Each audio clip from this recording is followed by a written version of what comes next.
mean, they're 4-time champs, man. Look, no, I get that, but they're not going to win 5, right? I don't even want to think about what happens if they get 5. Wait, what happens? You mean they didn't tell you? No, tell me what?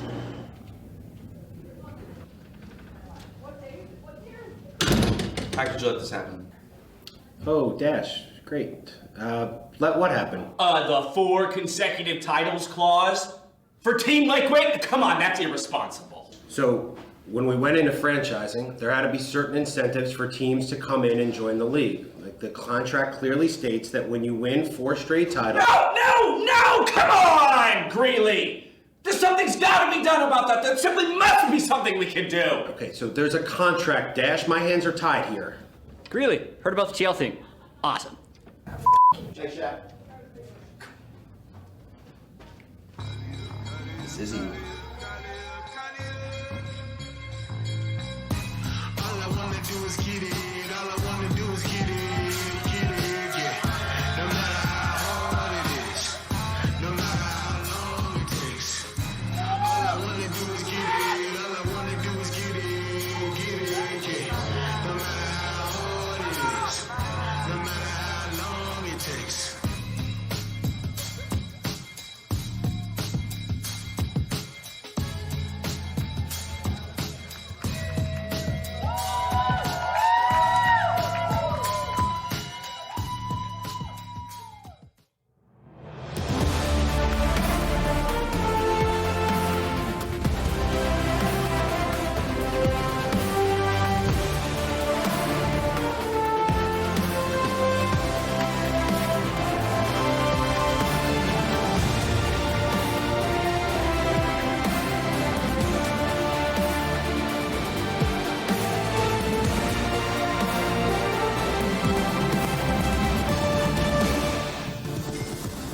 It's opening day of the 2020 season. and we've got new teams, new champs, and a slew of new faces ready to make their debut in the LCS. The teams, though, they're arriving in style with Honda joining the LCS as our official automotive partner for the 2020 spring split, making sure our pros arrive safe and on time. Cloud9, though, they arrived amidst the festivities for opening day where every team pulled out the stops and put on their best tailgate yet.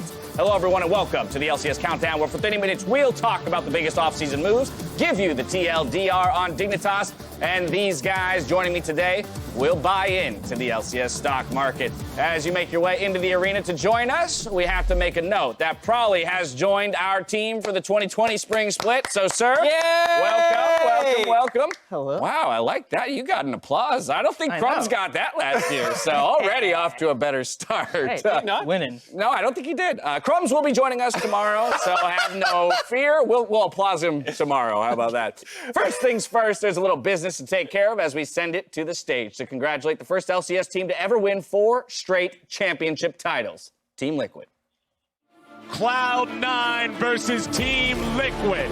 It has all come down to a Game 5. Will Team Liquid be able to be the first team to get 4 championships in a row? He gets 6 now, and he's going in 1v2. Spin scare and taken low. Make it down. Forces out a flash over the wall. Ball comes Licorice, but he's not going to get a lot just yet. He tries to go after Double M, and he's got the shutdown. But Cloud9 are too far behind. This should be the last fight of the game. Cloud9 positioning, but it's Team Liquid who destroys Sneaky, and Cloud9 are on the wrong end of the fight. They are the only team to lift the trophy back to back to back to back, and they are the best team North America has ever produced. Throughout my whole career, I didn't really achieve what I wanted. You know, finally being able to help create a legacy for Team Liquid is something that I'm really proud of.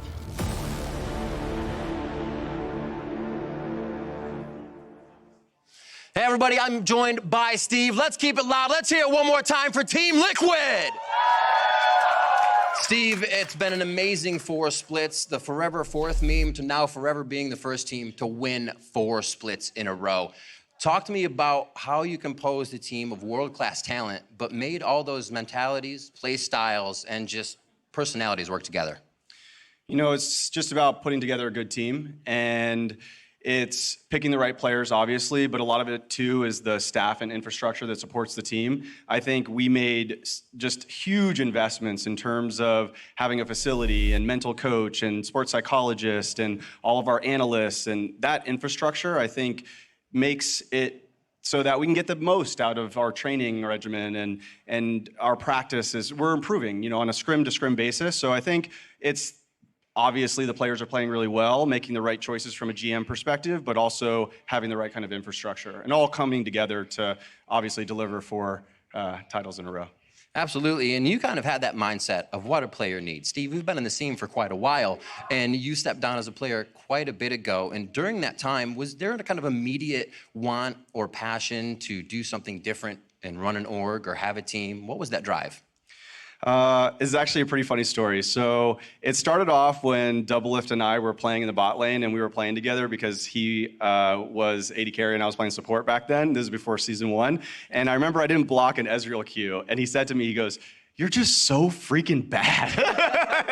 And I thought to myself, okay, it's time for me to stop playing pro. And obviously having a lot of business experience and bringing that to running a team was something that I wanted to do and I was passionate about. And this is before esports was a big thing, and it was just where my heart was. And so that's where it all kind of started. And obviously continuing that and having a lot of adversity along the way with a lot of the fourth memes and, falling short, here and there, but you stick with it, right? And you continue forward, and that's what we did. And we produced 4 championships. And I think the next adversity that's ahead of us is obviously making it out of groups. And that is the goal this year. And I want to challenge the team. I want to challenge the new teams that are in the league, us, to really make our mark and to show the world that North America shouldn't be something to be joked about. And I know it is right now to some degree, but it won't be like that forever.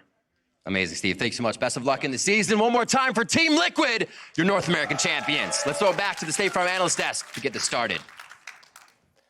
Thank you very much, Riv. A nice little walk down memory lane there. It's nice to remember that it wasn't all sunshine and roses for Team Liquid on the way to the 4 consecutive titles that they now hold. Yeah, they had to put a lot of work and a lot of money into that. Yeah, but now that they've had 4, I'm with you in that little pre-show thing. I don't want to see 5 if I have to see that dancing horse again. I think stop at 4. For 4.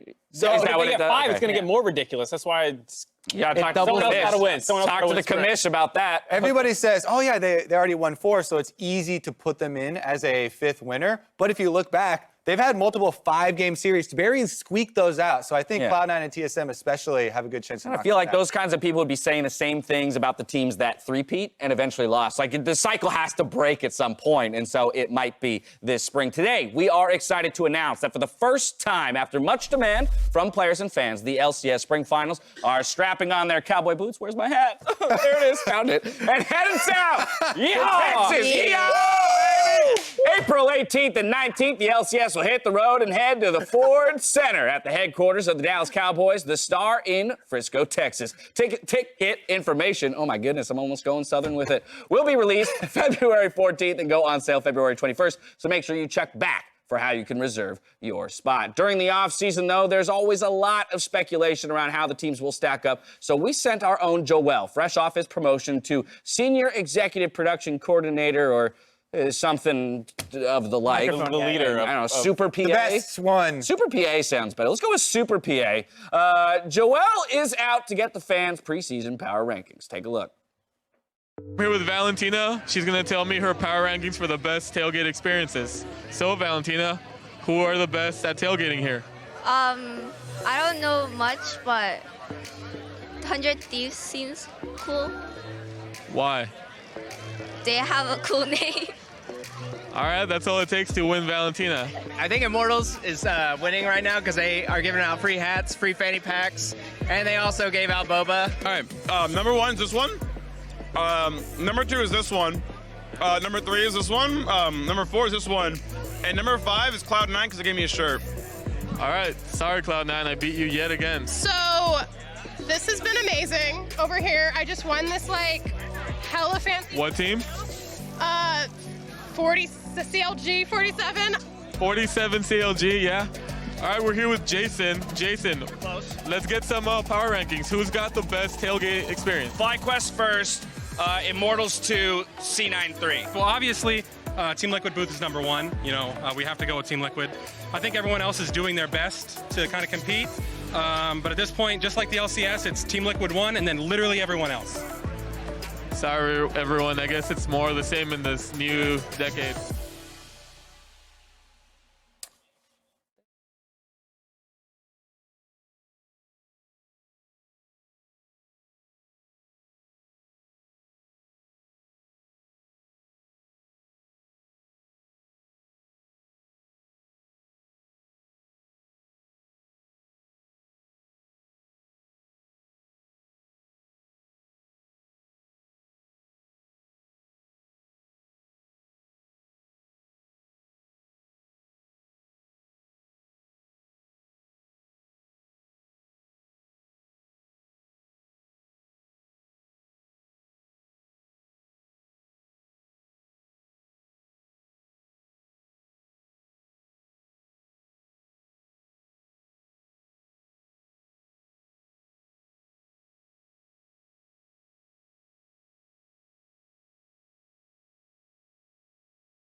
Welcome back to LCS Countdown. We're just about 17 minutes away from our first game of the season.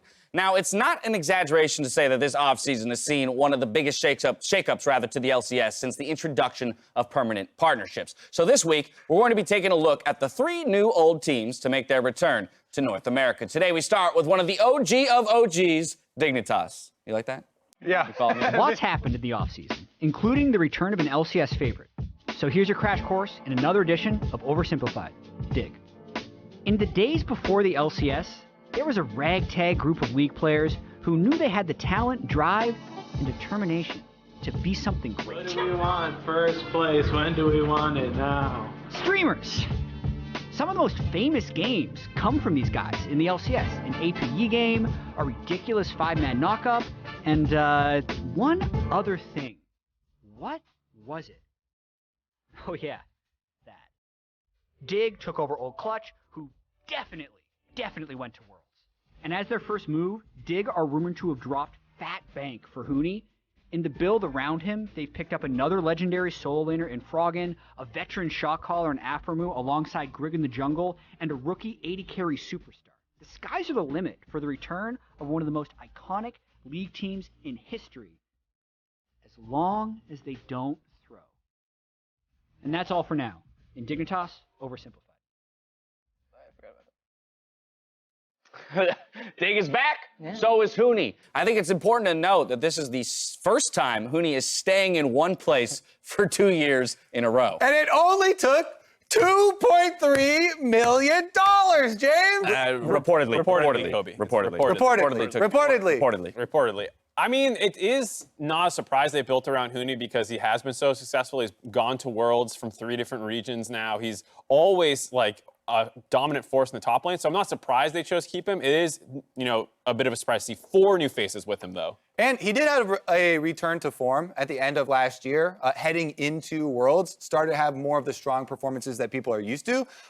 Previous to that, though, 2018 definitely had a bit of a lull in his career. Yeah, I mean, right now, Huni's kind of like the big superstar of this team, and the rest of the 4 kind of had like lackluster 2019s. So this is going to be a big like comeback story for most of them, and then Hooney's going to be the one like carrying the torch, like leading them through Redemption. Yeah, the only one is Johnson. I think people want to keep their eye on solo queue superstar, who's finally getting a shot here in the LCS. Right, a lot of veterans, and then this new face here. We'll see how he steps up to the plate. We'll be taking a look at Immortals and Evil Geniuses this week, but for now, I want to zero in on some of the new players and roster moves that happened during the offseason. Let's start off with the defending champions, new jungler in TL Broxah. You win 4 in a row, and then you trade out a piece.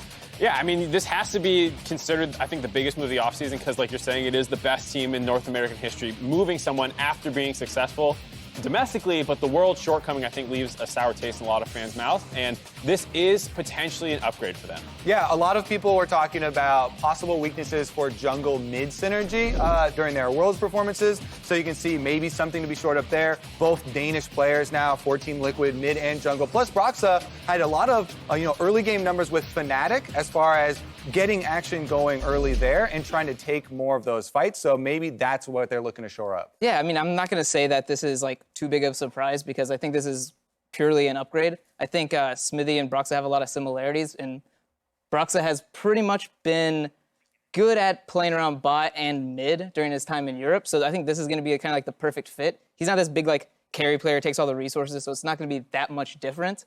So I think it's going to be a pretty smooth transition, and it's going to be, pretty impactful to all of NA. We're on hold to seeing him play for the first time, but while Broxah won't be making his debut this weekend, the LCS is also missing one of its longtime veterans in Sneaky. I mean, what a substantial loss for the league here. Yeah, it just feels weird not to have him on opening day. He's not, gone forever, but it's not retirement or anything. Just didn't end up on a team this split. But even that alone is surprising considering you have people like Doublelift and others coming out and saying, like, he's one of the best AD carries in the league, just not on the team right now. Yeah, definitely still one of the top performers. And look at that career. Absolutely dominating numbers here. And it does feel weird for him to not be here in spring. There was actually a slide on this or that me and Captain Flowers did. Yeah. Will Sneaky return? It wasn't will he return, it was when. And we're like, oh, is it going to be in summer already? Or maybe is it going to be next year? I think that he will return to the LCS at some point. Okay, fair enough. But yeah, what a pedigree there that he is leaving from Cloud9. Along with that, another huge departure from the Cloud9 organization is our Honda MVP from summer in Sven Skaren, hopping over to one of our new old orgs in EG. I mean, yeah, that's got to be the scariest thing because starting a team with no contracts, right? EG had no contracts when they started. So going to the MVP and be like, hey, join our team.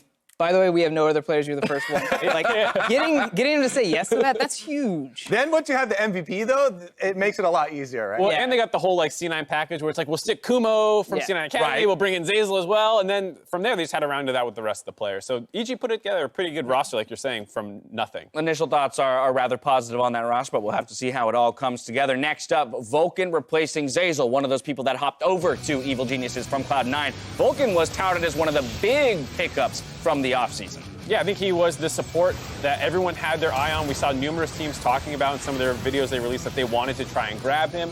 He, shocked everyone with how good he was playing us alongside Cody Sun, making Worlds last year.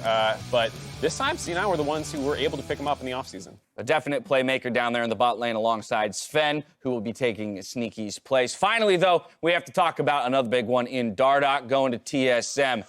Thoughts here? Is this going to work?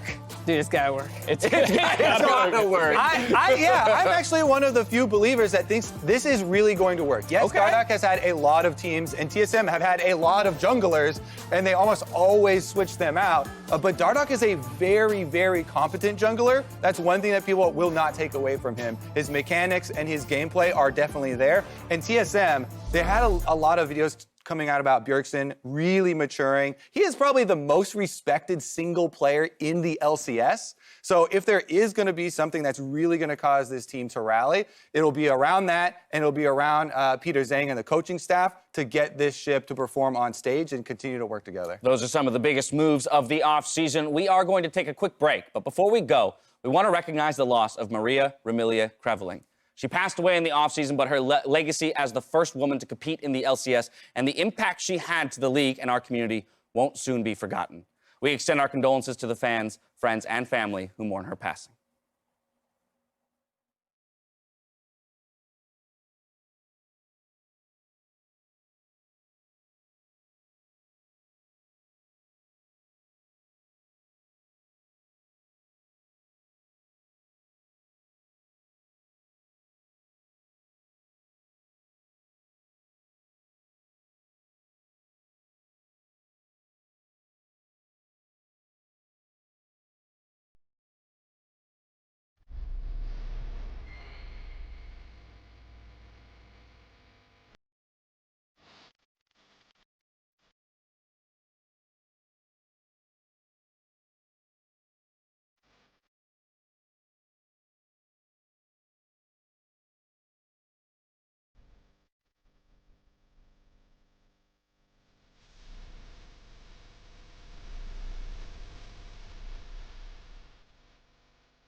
Welcome back to the LCS Countdown, where we are narrowing in towards game one of the day. Our analysts are many things, but right off the bat, I want to caution you from taking any financial advice from them. Disclaimers out of the way, though. It's time to ring the opening bell for the LCS stock market. To start things off, let's go ahead and take a look at how the teams are currently valued. A quick reminder on how these are calculated. I'll give you the briefest of rundowns. Essentially, every player has a value. It rises and falls with wins and losses. The team value is a sum of those player values. So again, wins increase value, losses decrease value. Pretty simple. With that out of the way, taking a look at the table, Team Liquid, the only one to top 600 at 602, and then all the way down to the bottom, 100 Thieves and FlyQuest just below 500. So a good solid spread for the opening day. Let's go ahead and see where you guys threw your money. They started with $5,000 apiece. Brawley, you're up first in your first ever LCS stock market.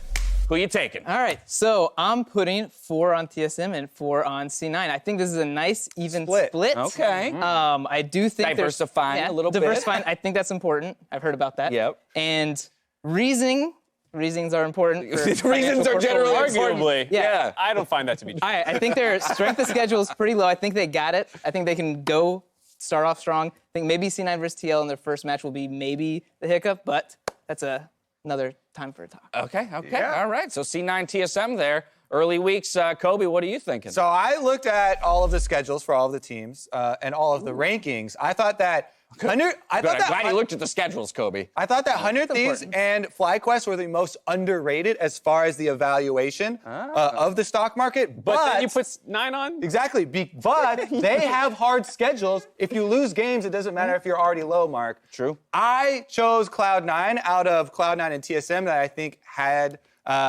the best chance for winning. I think TSM has a harder schedule. I think that Cloud9 should be able to win all these games. But that was also based on, I thought Pobelter was jungling for Team Liquid. And now they've declared that they actually have a jungler and they have Schernfire. So the Team Liquid game now looks a bit more difficult for me. Cool. And maybe so stop the clocks. It took Kobe all of 25 minutes into 2020 season to start making excuses. I just want to throw that out there. Mark, what are you thinking? I placed second last You're year. done. You're Mark done. is last, The so single's on me. last All right, place. the single's on. Bring the single back. Kobe's good. I spread out real far. Last season, I went all in on teams, and I got crushed. You got obliterated. 100 Thieves killed me last split. You're welcome. Probably. So this time I'm spread out. C9, TL, and TSM all kind of play each other a little bit in the first 2 weeks, so some of the losses will be negated, and then the easy games that are coming, like you heard Prawley and Kobe talking about for C9 and TSM, I can make wins off those while negating their losses that could potentially come from TL by picking an equal amount from TL. Okay. And then my bet, I guess you would say, is the EG one, where I think EG has a bit of a tough schedule, but it's against a lot of those kind of middle-of-the-pack teams that I think we have a lot of question marks around, like 100 Thieves, Dignitas, and stuff like that. So I have a bit of a control group, and then I have my bet, which is kind of EG. He's so scared from finishing last. From last second to last. It was out of 18 people who played in the office last year. If you're gonna make Mark was 17th, and so we're shooting for a little bit better this time. I'm glad neither of us are the same as you, Mark. We both have very different strategies. Some serious diversification over there on that end. If you want to know more about how the LCS stock market was conceived and how the team valuations are determined, be sure to check out the article on lolesports.com and feel free to play along with us. Let's take a look, though, at what's on the docket for today. We start with Captain Flowers and Kobe bringing you a rematch of our summer finals. STL takes on C9. Speaking of which, Kobe, what are you still doing here, buddy? Get up there. What? Okay, fine. You have to cast in like 3 minutes, my friend. I can tell where I'm not wanted. All right, we're going to follow that with Counter Logic Gaming facing off against Dignitas, and we'll close out the day with Golden Guardians Academy versus Cloud9 Academy. Looking ahead, though, to the end of the weekend, a reminder that the LCS is going to a 3-day broadcast schedule with Monday Night League. Then, to wrap up the weekend, Riv and Ovly will be bringing you through the new LCS post-show, the Bud Light League Lounge. A way to close out the weekend and recap all the toast-worthy highlights. But we need some highlights to talk about at the end of the weekend, so let's go ahead and turn our attention to that Game 1 rematch. We're looking at a C9 that made a pretty big shakeup in the offseason to try to take down our defending champs. And it makes sense because they did have a pretty disappointing Worlds, as great as their summer split was. They just didn't have, with Svenskeren getting subbed out, they're using Blabber a little bit, and then they failed to make it out of the groups the first time in 3 years. I think people did want to see probably some changes. I'm not sure that this is exactly everything C9 fans were hoping for, though. Yeah, I mean, losing Svenskeren is a pretty big deal. I know at Worlds they decided not to use him for their final games, but my hunch on that is it was not a benching of Svenskeren and more of they needed to shake something up, they needed to try something new. So I'm pretty sure that rubbed Sven the wrong way. So going into C9 now, yeah, I think Blabber's good, but I don't think it's comparable right now. Can we talk, what are the major differences you see between those two players? Svenskeren out, Blabber in. What does Blabber bring to the table that's different, better or worse? I think he's more willing to take risks on... Crazy. Yeah, he will flash it. He will flash it and make that play. He's going to start that fight. But I think in the late game, he's probably not as good of a shot caller as Sven or finding these kind of engage angles. That was, I think, the hallmark of Sven, because we were watching some games with other pro players last year, and they were just like, my God, this guy's engages are so good. Right. And I don't think you'll find that quite the same, but you're getting that from more early game power, hopefully. He may have dodged a small bullet, too, with Broxa still not being here and Schernfire, his first opponent of the split. But if we ignore the junglers, I think what we need to then talk about is the bot lane. You have the best bot lane in the history of North America, Doublelift, Core JJ, up against what looks like could be, the makings of a challenger in Sven and Vulcan, but entirely untested. They've yet to play a game together. Yeah, so I think Sven and Vulcan are going to be really strong. However, I don't think they're going to be able to kill Doublelift and Core JJ. So I think it's maybe a side grade compared to Sneaky and Zazal. Maybe Vulcan can perform really well or something, but I don't see them as being this aggressive thing that's going to change the team that much from what C9 used to be. Well, before we get out to the casters for the call, let's go ahead and see how the predictions broke down for this first day of the split. We do have a difference in that top game of the day. Probably you're going with Cloud9, where Mark Z is going for Team Liquid. So where does the confidence come from in a Cloud9 that made so many big moves? All right, so I was much more confident in the Cloud9 that was playing against Pobelter. Okay. But now Schernfire, I do think Schernfire is going to be better, for sure, but I still think it's a very new roster with this jungler that wasn't picked for the roster. It was just, he came in when they needed him and he's doing work, but it hasn't been that much practice. So I think right now teams are going to be playing at a kind of a low floor right now. Everyone's kind of in a weird spot. So it's going to be who can show up this first week, and I think C9 can do it. Yeah, that's why I flipped. I had C9 until I found out Schernfire. I think all you need to do right now is just listen to what your teammates tell you on Team Liquid, because everyone else is so experienced, and I think Schernfire can do that, having enough experience in the jungle to do what he needs to do, and then when they're like, come bot lane for a dive, he can do that. I love those discrepancies in the predictions in the early weeks of the split before anything feels decided. You two ready for some games? Yes, sir. Let's get into it. Without further ado, let's head out to the battle arena to get into game one.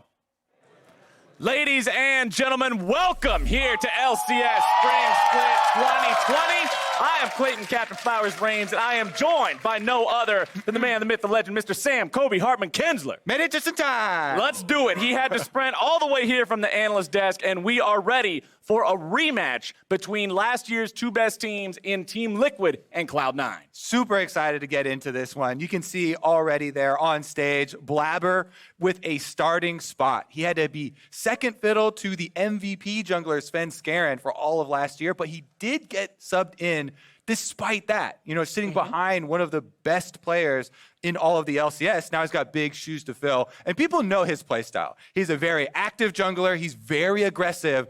It does fit the new season